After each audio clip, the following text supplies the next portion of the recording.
আজকে আপনাদের এমনই একটি মন্দিরের কথা বলবো যেটি নির্জন, নিস্তব্ধ, যেখানে মা স্বয়ং বিরাজমান। গ্রামের চাষিরা এখানে মায়ের অনুভূতি টের পান, শুনতে পান ঘণ্টার ধ্বনি।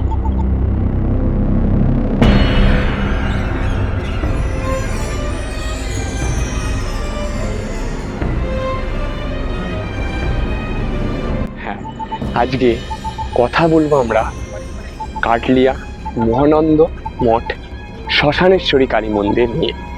আসুন শুনে দেখি এই মন্দিরের ইতিহাস।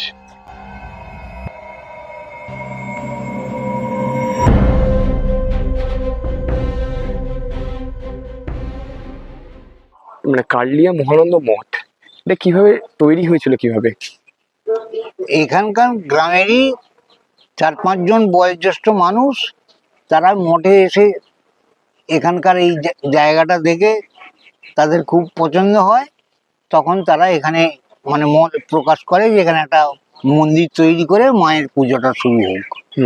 সেই হিসেবে তারা উদ্যোগী হয়ে একটা ওই ইটের দেওয়াল, টিনের চাল দেওয়া একটা মন্দির তৈরি করে সেখানে মাটির মূর্তি নিয়ে পুজো শুরু করলো। সেটা চলতে থাকার পর কিছুদিন পর দেখা গেল তার মন্দির ভেঙে পড়ছে, মায়ের মূর্তি ভেঙে পড়ছে।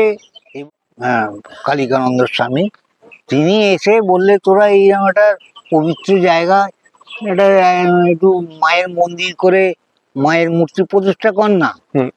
তা আমরা বললাম যে আমাদের কিরম কি করতে হবে না, চাঁদা টাদা নিয়ে মন্দিরটাকে একটু সংস্কার করা আর ফলহারিণী অবস্যার দিন মাকে প্রতিষ্ঠা কর, আমি এসে পুজো পাঠ করবো।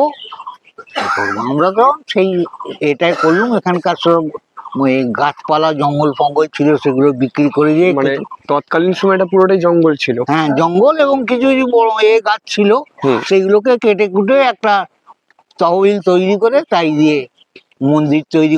মন্দির মানে কি, ওই টিনের যে ছিল সেইটাই, ইটের দেওয়াল আর টিনের চাল, সেটাতেই মায়ের আরাধনা শুরু হলো। এবং তখন এতে ওই তিনি ঠিক করে দিলেন জীবনানন্দ গিরি বলে এক সন্ন্যাসীকে। তারাপীঠে তার যাতায়াত ছিল, তারাপীঠ থেকেই তাকে এনে করা হলো। পান্নালাল পাত্র রেলের চাকুরে, কিন্তু তার এই সব জ্ঞান প্রচুর। তারা এসে বললো এই নিম গাছটাকে কখনো তোরা অবহেলা করিনি, এখানে এক ব্রহ্মদৈত্য থাকে, এখানে জব ধান করার ভালো জায়গা। এখন যেখানে যে নিম গাছটা আছে, যে নিম গাছটা আছে সেটা সেই তখন থেকে আছে বা তার আগে থেকেও আছে। আমরা জন্মের থেকে দেখে অবস্থা এগুলো দেখে আসছি, একই দেখে আসছি। ব্যবসায়ী রবীন্দ্রনাথ মিত্র বাগবাজারে তার বাড়ি, এখানে একটা ঢালাই কারখানা করলো, RM ইন্ডাস্ট্রিজ এর মালিক। তো সে একদিন বেড়াতে বেড়াতে এখানে এসেছে, একাই হাঁটতে হাঁটতে এসে আমার সঙ্গে দেখা হলো। দেখে বললে, দেখো আমি এখানে একটা মায়ের যে মন্দিরটা আছে আমি তৈরি করে দিতে চাই। তৈরি করে দেবেন, আমাদের কিন্তু পয়সা করি কিছু নেই। উনি মিস্ত্রি ডাকে আনলেন, আমরা বন্যাপাড়া থেকে মিস্ত্রি নিয়ে এলুম। সে ওই মকরচণ্ডী মন্দিরের অনুকরণে চেষ্টা করে এইরকম একটা মন্দির খাড়া করে। রামকুমার চট্টোপাধ্যায় বিশিষ্ট সঙ্গীত শিল্পী, সে এখানে অনুষ্ঠান করতে এসে দেখে বলছে, কোথায় তোমরা আমাকে আনলে, এটা দ্বিতীয় তারাপীঠ, ওই শ্মশান, ওই এই জায়গা ঘুরে। হ্যাঁ, বীরেন্দ্র ভদ্র, তারপরে ওই রামকুমার বাবুর ছেলে শ্রীকুমার চট্টোপাধ্যায়, হীরালাল সরকেল, ওনারাও অনুষ্ঠান করে গেছে। ওনারা এখানে অনুষ্ঠান করে গেছে।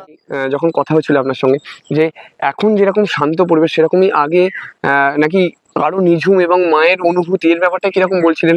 মায়ের ব্যাপারটা ওই তো, আমরা তো ছোটরা, আমাদের আসার কোনো ইচ্ছা থাকলেও ভয়ে ভয়ে থাকতে হতো।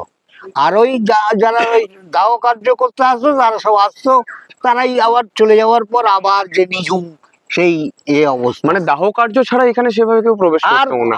আর কোনো হতো না। আর ওই করতে ঢুকতো রাত্রিবেলা শিয়ালের উপদ্রব।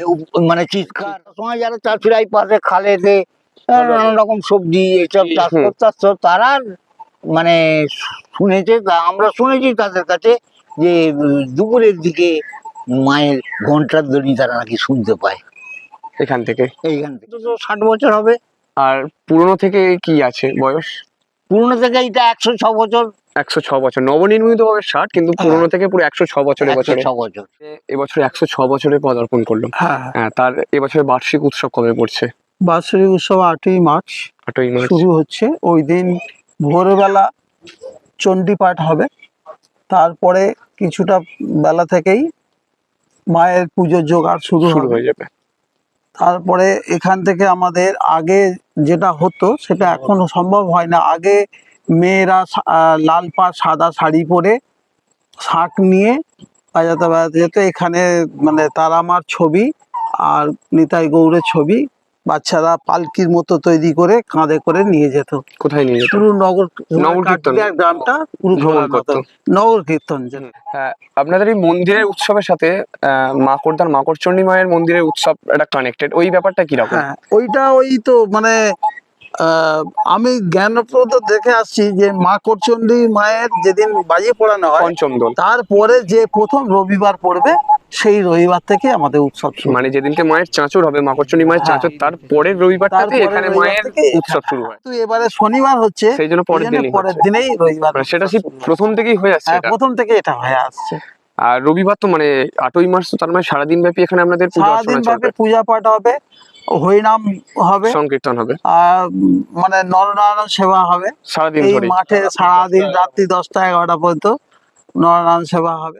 9ই মার্চ আমাদের অনুষ্ঠান আছে, বাউল গানের অনুষ্ঠান। 9ই মার্চ বাউল হবে। 9ই মার্চ বাউল গানের অনুষ্ঠান। 10ই মার্চ যাত্রাপালা আছে। আর 11ই মার্চ আছে মানে নৃত্যানুষ্ঠান আছে 11ই মার্চ। আর 12ই মার্চ হচ্ছে আমাদের ফাংশন। এবারের অনুষ্ঠান সম্পর্কে জানলাম, তাছাড়াও আমি আরো একটা জিনিস জানতে চাইবো যে এরকম একটা জায়গায় মঠ, এরকম একটা শান্ত পরিবেশে মায়ের আরাধনা হয়, কিভাবে আসবে যারা দূর থেকে আসতে চাইছে, তারা কিভাবে আসবে? এটা এলে আপনার হাওড়া থেকে যে কোনো বাসে হুম। আপনি কালিয়া স্টপেজ নামবেন, নেবে টোটো করে জাস্ট 5 মিনিট লাগবে। আমাদের মহানন্দ মঠ সকলেই পরিচিত, হুম। এবং আমাদের মহানন্দ মঠের অনেক লোক বাইরে থাকে, তারা দিনের দিনও প্লেনে করে আসে আসে। এবং তারা আবার মিটিয়ে চলে যায়। কারণ এই যে একটা মায়ের যে একটা যে আমাদের যেটা আধ্যাত্মিক ভাব, এটা সবাই খালি মানে।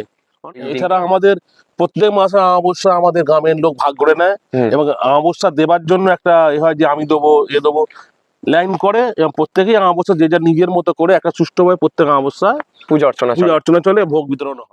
কাডলিয়া মহানন্দ মঠ কালী মন্দির, যেখানে মা শ্মশানেশ্বরী রূপে বিরাজ করছেন, সেই মন্দিরের সংক্ষিপ্ত কিছু ইতিহাস আমরা তুলে ধরলাম আজকের এই ভিডিওতে। আগামী 8ই মার্চ অর্থাৎ রবিবার মায়ের বার্ষিক অনুষ্ঠান, আপনারা আসুন, দর্শন করে যান মাকে, এবং মায়ের সকাল থেকে পূজা অর্চনা শুরু হয়ে যাবে, ভোগ প্রসাদ গ্রহণ করারও ব্যবস্থা থাকছে। পর্ব এখানেই শেষ করছি। অন্য কোনো দিন অন্য কোনো জায়গা থেকে অন্য কিছু নিয়ে নতুন ভিডিও আসবে প্রচেষ্টার পর্দায়। ততদিন ভালো থাকুন, সুস্থ থাকুন, প্রচেষ্টার সাথে থাকুন, প্রচেষ্টা করতে থাকুন।